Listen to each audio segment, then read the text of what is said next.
immersive gaming experience and access to digital entertainment to over 35 million users worldwide. Razer is a global phenomenon. If I had to use one word to describe our fans out there, I would say passionate. We're one of the very few brands that have fans that tattoo our logos on themselves, and many of them set up gaming shrines dedicated just for Razer. And of course the millions that come on social media or attend our store launches anywhere in the world. As the leading lifestyle brand for gamers worldwide today, Razer has one of the largest social media followings in the industry, with millions of fans engaging with the brand daily. The fans come from all walks of life, including prominent trendsetters like top esports athletes, movie stars, leading music artists, and social media celebrities. In fact, Razer is the #1 brand for high-performance gaming gear in the US, Europe, and even China, where nearly 40% of gamers say Razer is their preferred brand. Razer became synonymous with competitive gaming because we've been one of the pioneers of esports right from the start. Esports is in our DNA, and we've been supporting the tournaments, the players, the entire infrastructure from the start till today. From supplying pro gear to sponsoring tournaments and teams, Razer has been a staple in the esports scene for over a decade. As of 31st December 2016, Team Razer is comprised of 140 athletes from 24 countries, including Team Liquid, who recently won the International 2017 for Dota 2. Faker and his team SK Telecom T1, 3-time world champions in League of Legends. SK Gaming, who dominate the CSGO scene, and many more. Esports has grown into a $500 million industry that attracted approximately 322 million viewers in 2016, and this is expected to double in the next 5 years. Team Razer is poised to continue to grow into one of the leading brands in esports. In the Razer ecosystem, we start off with hardware. We design and engineer the very best hardware that gamers can use for the competitive edge, the immersive gaming experience. And on top of that, we've got the software platform layer. And with the software platform, we're providing access to digital content to gamers everywhere.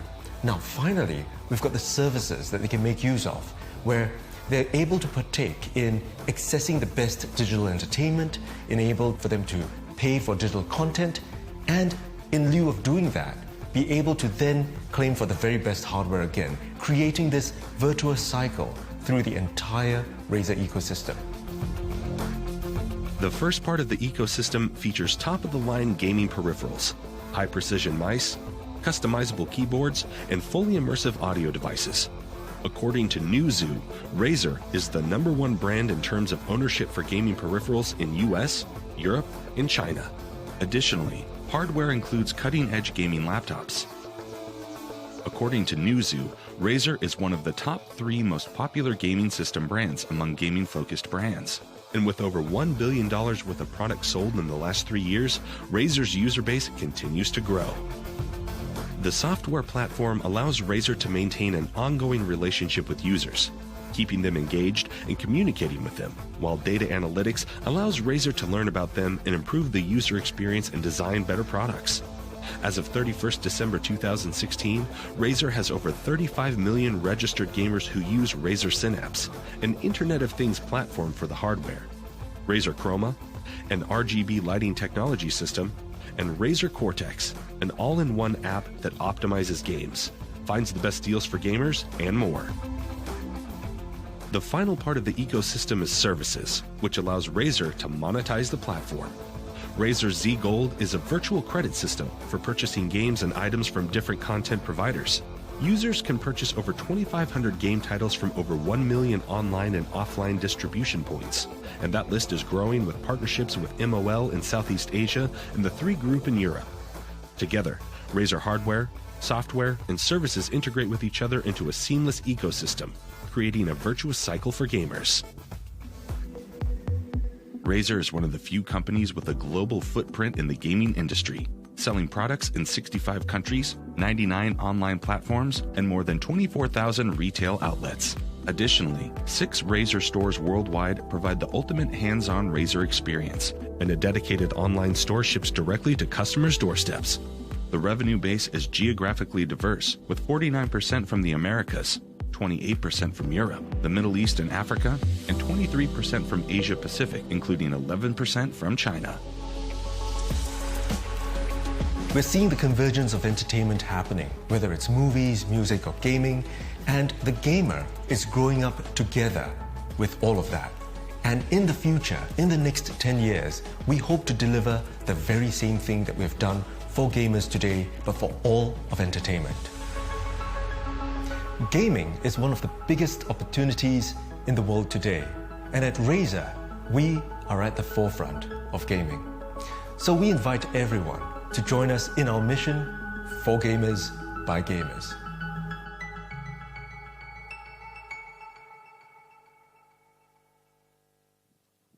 All right, thank you very much for coming today. We have got a full house today. It's pretty exciting to see everyone over here. My name's Min. I am the co-founder and CEO of Razer.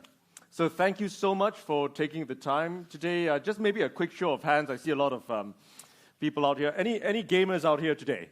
Gamers? Well, we need a lot more gamers in Hong Kong, and I think we're going to get that. But what I'm going to do today, especially I think without having to talk to the gamers out here, is that I'm sure many of you are already familiar with Razer, but I want to share a little bit about our vision, what we did in terms of when we first founded the company from day one till today. So really quickly, we were founded back in 2005, and it's been a long 12 years since then. We've built a phenomenal brand, a massive ecosystem. You know, we've created a global footprint that has made us number one in the US, in Europe, and in Asia at the same time. So we are headquartered out of San Francisco. So I'm based there most of the time. I head back and forth.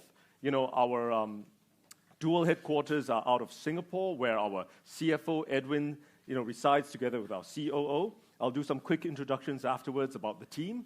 Our European headquarters are out of Hamburg in Germany. Our Chinese headquarters are out of Shanghai. And of course, Singapore is our Asia ex-China headquarters. Now, what's the relevance of all of this? Simply put, we are the number one brand in the US, we are the number one brand in Europe, and we are the number one brand in China for gamers everywhere. So, really quickly, we've built a phenomenal management team to really present. And now I'm going to literally stand over here so you can take photos of me. I'm just kidding. But we've built a phenomenal management team, right? Pretty much focused on bringing the very best to gamers everywhere. Myself, I head out the brand, I head out the marketing, I head out the product design for the company. Together with me is Edwin Chan, our CFO. Edwin, maybe just take a quick wave at everyone. So Edwin handles everything to do with our finances, in terms of our MIS, etc. Core is our COO. Huge amount of experience, and he heads out everything there is to do with the operations, the manufacturing, and the engineering. Now, together with a really strong depth in terms of the management, we've built out specific BU leads for systems, peripherals, and software, hyper-focused at each and every segment of the BU. So, as I move on very quickly, to talk a little bit about our board of directors, as well as the institutional investors that we've put together. Now, first up, in terms of our board, Carl, or Carling Lim, or Carl as I like to call him, right? He was one of our earliest seed investors. He's one of the founders of Premises, a multi-billion-dollar company back in the 90s, an incredibly good friend of mine, and we've worked together as him, a founding seed investor of the company. But we've also put together a really, really stellar board of independent directors. And who are they? First up, Mr. Gideon Yu. He's an icon in the Silicon Valley. He's very well known. One of the co-owners of the 49ers. He was CFO at YouTube. He was CFO at Facebook to prepare the company for its public listing back in the day. Bless you. So over and above, we've also got Mr. Kevin Chow, really experienced. I'm sure many of you are familiar with him over here in Hong Kong. He's very familiar with luxury brands, and that's one of the reasons why we thought he would be a great addition to our board. And finally, Yong-sun, Mr. Lee Yong-sun, Vice Chairman and CFO, Group CFO of the Kerry Group. So with this truly, truly stellar board, in fact, I think we've assembled one of the best boards or most international boards that any Hong Kong public listed company has ever seen. And they will be guiding us, the management team, to the next level. Now, what about our institutional investors? Well, first up, we have IDG, one of the top VCs in China. We've got Excel Partners, who had funded people like Facebook back in the early days. We've got Intel Capital, one of the stellar tech investors out of Santa Clara. And of course, BYD, Foxconn, and most recently is a gentleman I'm sure that many of you guys would be very familiar with, Mr. Li Ka-shing, is also one of our investors at Razer. So, very quickly, what is our mission? In a single line, it's for gamers, by gamers. And when we talk about the gamers, we're talking about the 2.2 billion gamers out there. And that demographic has completely changed over the past couple of years. And why do I say that? Well, when I first started playing games as a gamer, the stereotype of the gamer used to be male, living in his parents' basement. In the US, I'll be called a geek. In Japan, I'll be called an otaku. In China, I'll be called a zainan. In Hong Kong, what would you guys call me? Let me think. Zai Lam. Okay, fine. You would call me that also at the same time, right? But the whole demographic has really changed. Think about it. You've got 5-year-olds now playing Minecraft. You've got gamers getting older. You've got, think about one of the biggest games right now in China, 王者荣耀, where 50% of the players are female. That's how the demographic has completely changed. Why is that the case? Well, because 71% of millennials today, or 90后 or millennials, etc., 71% of millennials play games. No matter whether they're male or female, that's what they do. Ask them. 60% of them watch esports, and only 30% of them watch traditional sports anymore. This is the new world. And Razer, as a company, is a very simple company to understand, especially if you're a gamer. There are just 3 things that you need to know about the company, that you need to know about Razer, that you need to know about us. Number 1, it's the brand. Number 2, it's the ecosystem that we've created. Hardware, software, services. And number 3, it's all about the global footprint that we've created today. Now let's talk about the brand. In a single line, we are the world's leading lifestyle brand for gamers. That is who we are. And I would love to talk all day long, and bore you to death about our brand, but I thought it would be probably more instructive to kind of share with you the journey that we took from 2005 when I first founded the company till 2017 today when I'm here together with you guys in Hong Kong. You'll see from the early days the footage of the video is not going to be great because we couldn't afford a very good camera, all right? But trust me, the footage gets better, the crowds get bigger, the fans get more passionate along the way, and in fact, you will see at the final stage the opening of the Hong Kong store, which many of you I recognize were actually at the opening of the store itself. So you remember that was actually under heavy rain when we had thousands and thousands of our fans still appearing, still incredibly dedicated to what we believe in for gamers, by gamers. Now, so here, join us, 2005 to 2017, the journey that we've undertaken. Could we hit the lights really quickly? Here we go.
So as you guys have seen, our fans can be really, really passionate. I think any brand out there can say that their fans are passionate, but the next slide, I have been told, has never, ever been shown in a roadshow deck before. And here we go. We are the only brand of one of two in the history of time that have people tattooing logos on themselves. So when I say passionate, I mean these guys are truly, truly passionate. Two brands in the history of technology that people have tattooed logos on themselves. One of them is Apple 20 years ago. The other is us. Today, Razer. Thousands and thousands of fans out there that have committed their lives to what we believe in. Our mission, for gamers, by gamers. So, as a quick segue, while we're still on the topic of the brand, let's talk about esports. And I know many of you guys are incredibly interested about esports. Why? Because many of you are writing articles every single day about esports. And there's a good reason for that. Because today, esports has completely disrupted all of traditional sports. We are talking about 322 million people tuning into esports when viewership for traditional sports is falling down through a cliff. We are seeing this double potentially to 665 million in the next couple of years. In China alone, we're talking about 218 million people watching esports. It's a massive, massive audience. And the biggest brand in all of esports is Razer. And why is that the case? Well, we work with some of the best esports athletes in the world under the Team Razer brand. Today, the #1 brand in all of esports. We're coming over here to Hong Kong. We're committed to stay. We're committed to investing in the city. And we're working with some people like Faker. He makes $3 million a year. In case anyone is thinking of a career change, now's a great time to think about it. And he is a committed, die-hard Razer fan. He uses our products to win. He represents our brand on the global stage. He is a 3-time world champion and defending his 4th title at this point of time. League of Legends is not your taste? Well, what about Dota 2? Well, the #1 team in Dota 2 is Team Liquid. They themselves won $10.8 million in a single game at the International this year. But we don't just work with the guys like Faker or Team Liquid. We also work with some of the best influencers in the world. Guys like PewDiePie, right? PewDiePie is the #1 YouTuber, and YouTube today is the #1 TV network in the world. We are talking about 57 million subscribers out there who are committed followers to PewDiePie. We've also got Twitch streamers like Syndicate, the #1 Twitch streamer. And I'm sure many of you who follow many of the other gamers in the world, you know of maybe a couple of days ago we had Nicholas Z also posting pictures of his Razer blade. We had Angela Baby, also posting pictures and about her blade. We are seeing gamers from all walks of life. And how many gamers are there out there? 2.2 billion gamers. And who is the #1 brand for them? We are at Razer. So, that's the first thing that we're talking about, the brand. What's the second thing? What we do.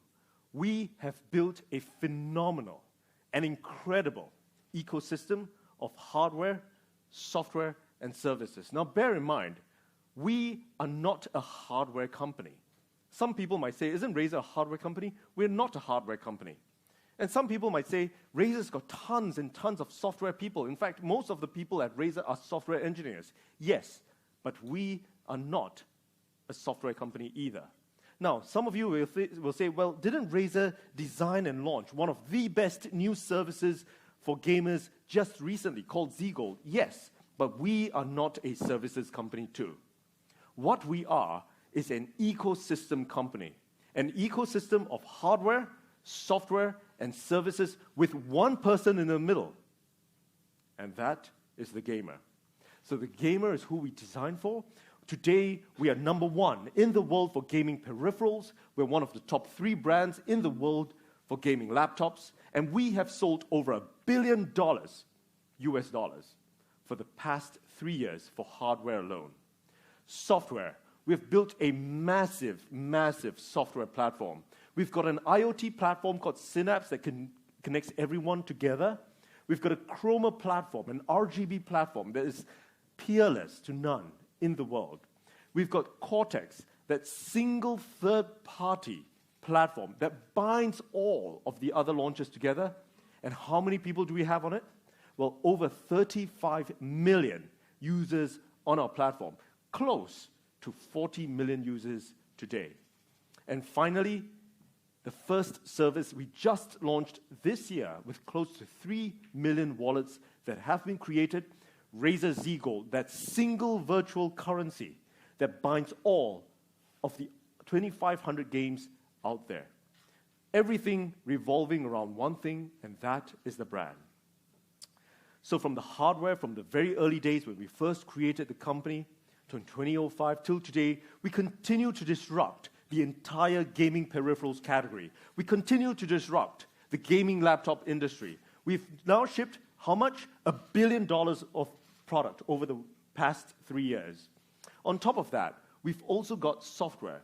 We've got Synapse, Chroma, Cortex, over 35 million users at this point of time. As a software company, we are a massive, massive platform.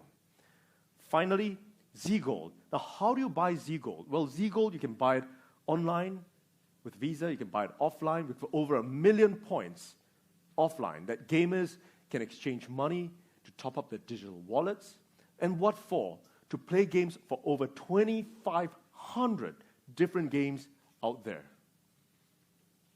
It's truly phenomenal. So finally, this is the ecosystem that we've created. Hardware, software, services. All of that under a single ecosystem. Now, some of you may ask, who is our competitor? Now, we either have many competitors or we have none. Why is that the case? Well, do we have competitors in the hardware space? Absolutely. But all of them don't do software, they don't do services. Do we have competitors in the software space? Absolutely. But they don't do hardware and they don't do services. So on and so forth. Now, we are that single company, the only company in the entire gaming industry that has the entire ecosystem of hardware, software, and services. And to that end, we have no competitor or any competitor in sight. Finally, we've spoken about the brand. We've spoken about the ecosystem that we've built. Now let's talk about the global distribution for the brand and the footprint that we have created. 49% of our sales are in the US. Just think about it. 28% of our sales are in Europe, and of course, 23% of our sales are in APAC. And something that we are very proud of is that we, as a global company, a global brand, we are also not just number one in the US, but number one in Europe, but also number one in China. And that is something we're really, really proud of. And today, as a global tech company, there are many firsts for us. And I believe that this is also the first time that a global tech brand has come to go public right here in Hong Kong. So I'm really, really proud about that. So what is our distribution footprint? Well, you'll see our products at Best Buy in the US. You'll see our products at Media Saturn in Europe. You see it at Walmart. You see it at Target. You see it online on Jingdong. You can see our products. You can see it on Tianmao. And every time in the Double 11 day, you will see that our products are always listed first on Jingdong and first on Tianmao. On Prime Day, on Amazon, we are also ranked number one in our categories. And that's the phenomenal platform that we have created. Now, we have spoken about the company. We're incredibly excited about what we have created. But what is the next level? Couple of things. First up, there are 3 things that we're going to be doing. Number 1, we are going to broaden the appeal of our brand. Number 2, We are going to deepen the market penetration that we're in. Number 3, and we will continue to introduce new categories. Now, what kind of categories are we going to go into? Incredibly exciting stuff. Today, we dominate the laptop space. Everyone out there for the PC gamers know who we are. We dominate the console space. We work with people like Xbox, we work with people like PlayStation. And very soon, in fact, in the next 24 to 48 hours, we will also be launching our new mobile platform. And we will be entering the mobile space too. So some of the most exciting new categories, Razer will be entering at this point of time. And we have a phenomenal track record of innovation. Many of the things that we do, oftentimes I'm asked, isn't Razer doing some really, really difficult things? Yes, we are. But over and over and over again, we have proven an incredible track record of being able to execute over and over. We have disrupted the peripheral space. We have disrupted the gaming laptop space. We have disrupted even the services space or the software space. And we continue to do that every single time. Finally, what's going to happen for Razer in the next 10 years? Well, simply put, today we dominate the gaming space, but we are enthusiastic. We see the huge potential in all of entertainment. We are now looking at everything from the cinema space to even the music space.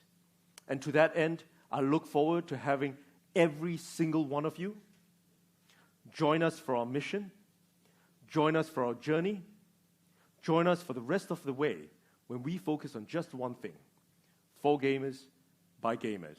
So thank you very much. I'm glad that you guys have been able to share a little bit about this with me. I would like to introduce on stage with me my friend and our CFO, Mr. Edwin Chan. Thank you very much. There we go. Testing. Thanks, Min. Hi, everyone. I'm just going to take the next few minutes to share with everybody a financial summary in terms of how we've performed and how we intend to continue to perform well as Razer Inc. So you have with you in your seats the prospectus. There are a lot of information and data points in there, and what I seek to do here is to provide you a very succinct view as to what we think about the business. Let me stand to this side so you can see the slides. So first up, since founding, we have been a big beneficiary of the rising tide of gamers and gaming, and as a result, you've seen a very strong momentum since founding in 2005. So from a single-digit million-dollar business to what we have today, we have a trajectory that continues to grow and propel our plans forward as we're going to add new categories, products, hardware, software, and services per our ecosystem strategy that Min covered earlier. So very strong momentum since 2005. As we focus on investing across the business, we are actually very, very focused on growing the profitable core business that drives all the revenue and cash today so that we can invest into new categories. And why do we get so focused on new categories for the gamers and the youth? It's essentially to drive the long-term scale so that we can provide and cover for the needs of all gamers around the world. So we expect a long-term growth and scale in the business as we continue to invest. And today, you'll find that we already have undertaken many investments, particularly in the areas of system laptops, mobile devices, as well as services. And these growth investments are expected to drive scale and operating leverage, meaning we will continue to convert all our new investment areas very quickly into the profitable core and grow the core so that we can fund new investment areas over and over again. So as such, given the brand that we have, you've seen the passionate crowds and the strong relationships we've built with gamers all over the world. We have a very strong brand that positions us very well to dominate all the markets that we've identified for gamers. And many of these opportunities are very large and growing addressable markets. We've talked about esports. We now talk about mobile devices, software, and services around mobile.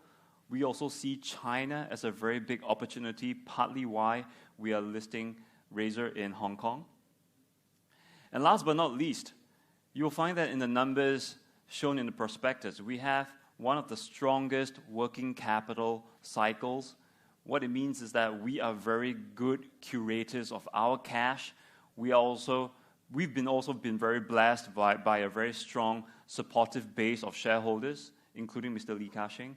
And as a result, we work within our internal operations to make sure that not only do we manage the cash well, we generate cash from our businesses really quickly and continue to be profitable so that we can sponsor and support all the investment categories that we have identified. And to date, because of the strong shareholder base, we've not had to take on any debt. So with the listing in Hong Kong, we have further plans, of course, to further our investments. And you can tell from our use of proceeds, we are allocating 10% to working capital and focusing the rest of the proceeds towards the brand, whereby 20% will be used to deepen and broaden the reach of the brand globally. And as of the rest of the use of proceeds, we are going to be focused on really new categories. We will continue to invest into better R&D know-how, including teams and technology. As for the new verticals that we've identified as new categories that we want to break into with the brands for gamers, we are dedicating 25% of the proceeds towards that. Last but not least, we'll be on a path to really look out for really good companies and teams to acquire so that we can continue to build and accelerate the know-how within the company to pursue the ecosystem strategy that Min talked about as well. So without further ado, I will invite Mr. Alan Chew upstage to help us sum up before we head on to investment highlights. Yeah. Thank you very much, Edwin. For gamers, by gamers, Razer is a truly amazing company. And as Min mentioned, it is also the first global technology company to be listed on the Hong Kong Stock Exchange. So we are truly excited about that. My name is Alan Chew. I run corporate finance for Credit Suisse here in Hong Kong. And on behalf of the joint sponsors and the joint book runners, we would like to thank Min, Edwin, and the management team for this great presentation. Now, without further ado, I would like to invite Min and Edwin back on stage to recap the investment highlights and do some Q&As. Thank you. Thank you very much, Alan. So maybe just to kind of do a quick recap before we get to the Q&As, I'm sure you guys have many important questions that we would love to chat about. I apologize, my Cantonese isn't very good. Only, that's all. And so Alan's got to do most of the work. But what I will do, however, is kind of chat about the key investment highlights today. The fact that today we are the world's leading lifestyle brand for gamers. 2.2 billion gamers everywhere in the world. That's the first thing. Now, the second thing is that we've created the largest ecosystem for gamers in the world with a global footprint. Finally, we've got massively strong revenue growth that have gone over and above with a great addressable market that we've created. We've got a strong track record of innovation. Now, think about the innovation that we've done, because one of the things I haven't mentioned before is that in the Consumer Electronics Show, the biggest show for technology on the planet, we've got thousands and thousands of technology companies attending. Everybody just wants to win the best of CES. And we, at Razer, have not just won it once, nor twice, but 7 times in a row. Just think about it. 55 years of the Consumer Electronics Show, one company has won it 7 times in a row, and that is us. Now, of course, the growth investments that we plan to do to help us scale and get operational leverage. And most importantly, it's always about the team. It's not just myself, it's not just Edwin, it's not just our CEO or the entire team that's even put together not just the best events or the best products together, but really the best experiences for Razer, for gamers, by gamers.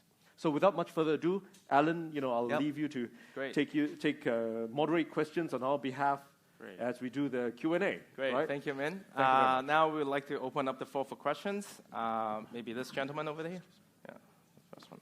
And then we can go to the back. Oh, we've got chairs. Great. Yes. Thank you.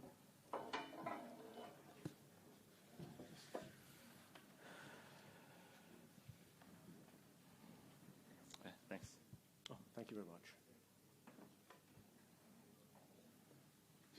Hello here. Hello, Min and Edwin. I'm Bosco from Hong Kong Economic Times.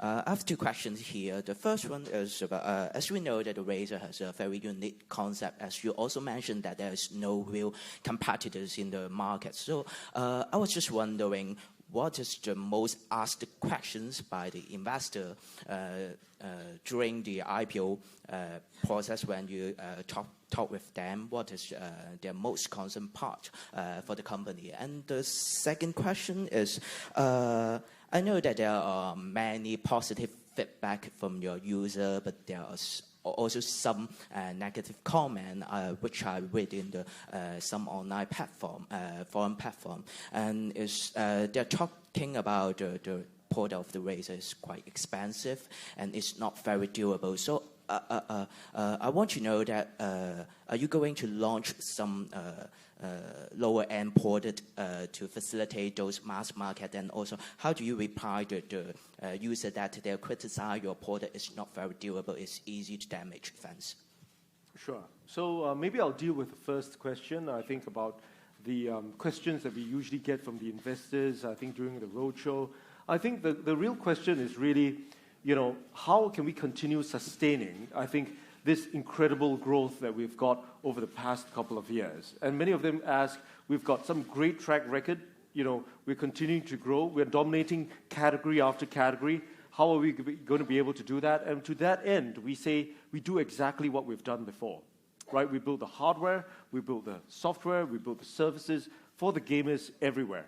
And that's something that I think everyone's incredibly excited about because of the scale that we can create on a global level for the 2.2 billion gamers everywhere.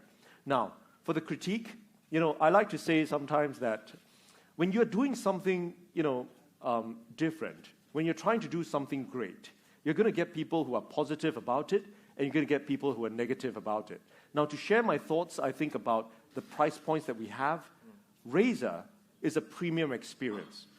When any gamer buys a Razer product, they know that they're getting the very best in everything, because we put a huge amount of attention to detail on the design and engineering, the manufacturing, etc. And that's why we've got so many passionate fans. I mean, look at the fans that we've got, who are really passionate about things. Now, fundamentally, when it comes down to even quality, chatting about quality, we have some of the best quality in the world, where we've got some of the lowest failure rates out there. And we continue to have that. And of course, sometimes we have a very small amount that will have failures, but we make up for it with the customer service and satisfaction that we have. So thank you very much for that question. Next one, maybe the lady over there. Yeah. Hi, this is Al Lam from AA Stocks. I have two questions for you. The first one is about breaking even, when and how. And the second one is about knockoff. So we know that there are knockoff of Razer products on the internet. So is it a problem to the company, and do you have any measures to settle this problem? And the third one is about M&A. Do you have any target or a specific field that you are interested in? Thank you. So you'll take the first one, I'll take the second one, and we will hide a third question. Okay, thanks for the question. We're pretty encouraged by some of the the street views that talk about our path to break even. So at this juncture, what we have shared today, essentially is our current profitable core. We have a very profitable core business that's currently being used to help invest into new categories. And as we expand those new categories, we expect them to be full-fledged in the very near term. And as we contribute more back into the profitable core from the new investments, that will really pave our way towards that path of break-even and profitability. If you look at our numbers, the latest being first half on half, you'll find that with the backdrop of accelerating revenue growth, our current operating profit loss position has become very stable. So that also is a positive trend that we've seen. So I think we feel quite good about that. So I think the second question was about knockoffs. Now, there are two kinds of knockoffs that exist in the market. Razer is one of the most innovative companies out there. So many of the very established tech companies, they're always copying Razer. So that's one of the kind of knockoffs that appear out there. And so for those And the second kind of knockoffs are the ones that really replicate our products and sell it pretending to be a Razer product, I think over and above. To that end, I feel that ultimately we are an ecosystem company. We see these as opportunities of new customers that we can sell product to. Many of them come onto our software platform also at the same time. So we actually acquire them as a user in a different way. So I think fundamentally that's how we perceive this, and we can upsell services on top of that to some of these users.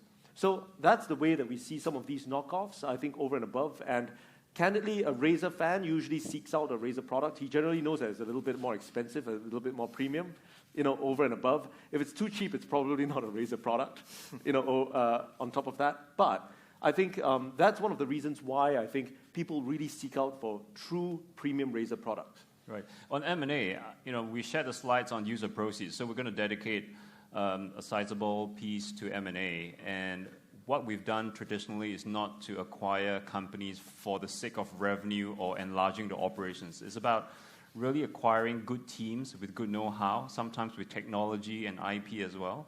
To the larger backdrop as to why we do M&A and what we're looking out for, I'll let Min chime in as well. Sure. So I think in terms of M&A, bear in mind if you take a bit of a step back, Razer, we have built an incredible platform of hardware. We have built an incredible platform for software. So literally anything that can allow us to build the ecosystem of services or new hardware or new software, we will continue to invest in it because we can then amp up many of the investments that we make. Now, it's not just M&A. We have got our own corporate venture fund called Z Ventures that we invest in new companies that we are excited about. Why? Because if there is something that is really promising, all of a sudden we can expose that new technology or that new product or that new service to close to 40 million people out there. And what kind of people? Just think about it. We are talking about gamers.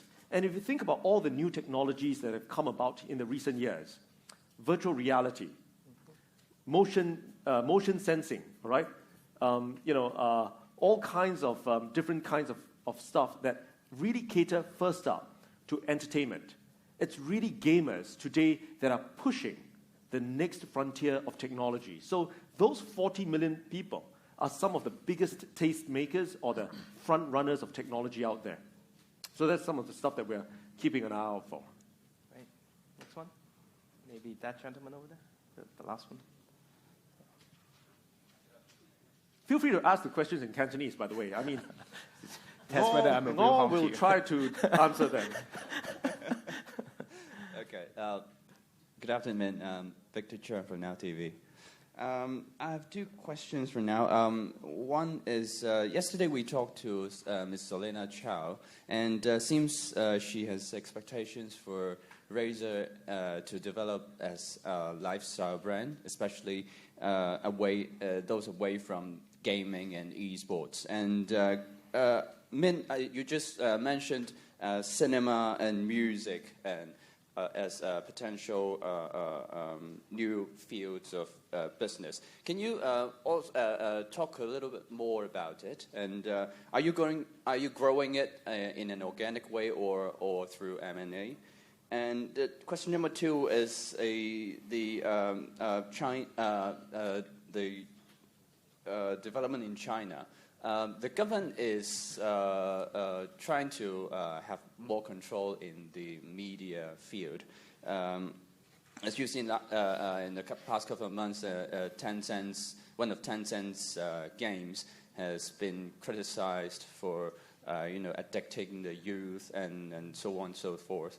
And do you think that might affect the growth of China's gaming market and your development in China? Thank you. Sure.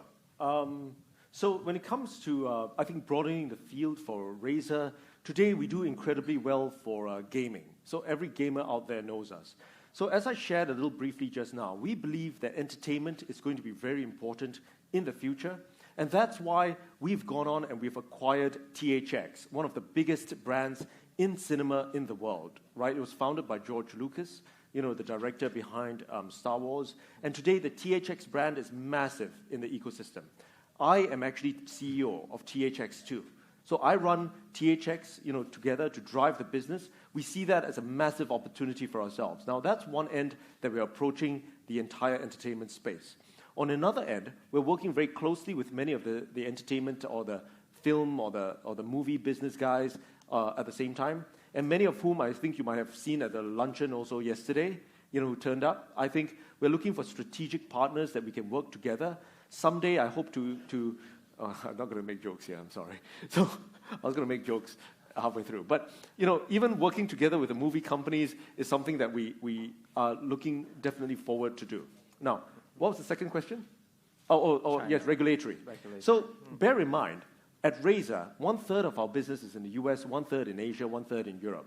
We have a good spread throughout. So that's why I say a lot of investors, when they're interested in Razer, they're interested not in particular games or not in particular regions, because Razer is the only company that has that spread through the entire gaming industry, right? So I think, there will be challenges, not just in China, but in various countries. But bear in mind, because we're so spread out worldwide, as long as there are people who are interested in interactive entertainment, as long as there are people passionate about gaming, we will be able to be there for them.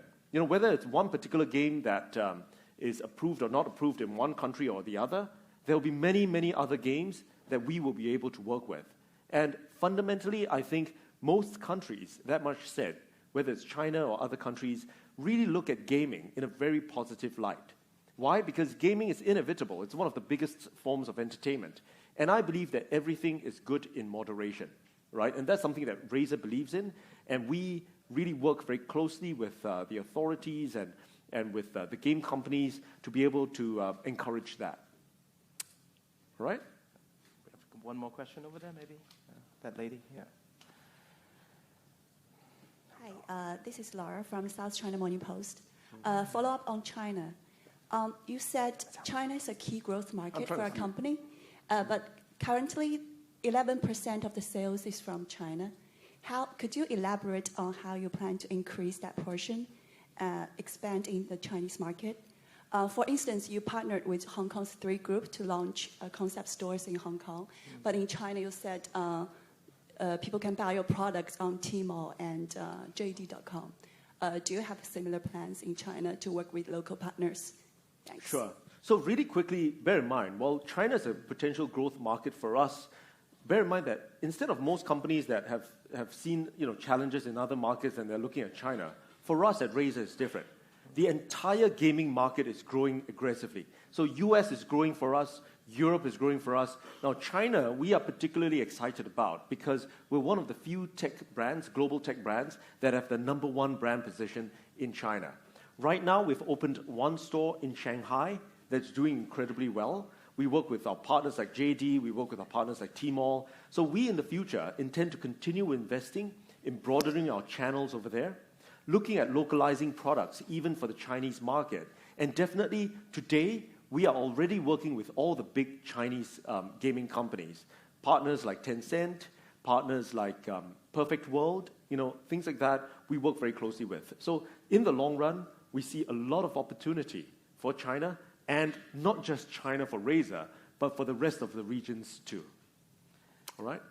I believe we have one more question. One last question. Over there, right. yes. And this is Maggie from China Business News. I have a question about since we have entering into mobile age, everyone is playing mobile games, but most of your revenue comes from the hardware. What's your strategy on the mobile industry? Thank you. Sure. So, if you've read our A1, I think we've disclosed that we will be launching a new mobile gaming platform, I think, before the end of the year. So I think many people are excited about when exactly are we going to launch this before the end of the year. And I will say that, within the next 48 hours, I will hopefully will have an answer for you. So, if you're up on November 2nd at 4 o'clock in the morning, I will be doing a live stream from the UK with our friends at the 3 Group also at the same time.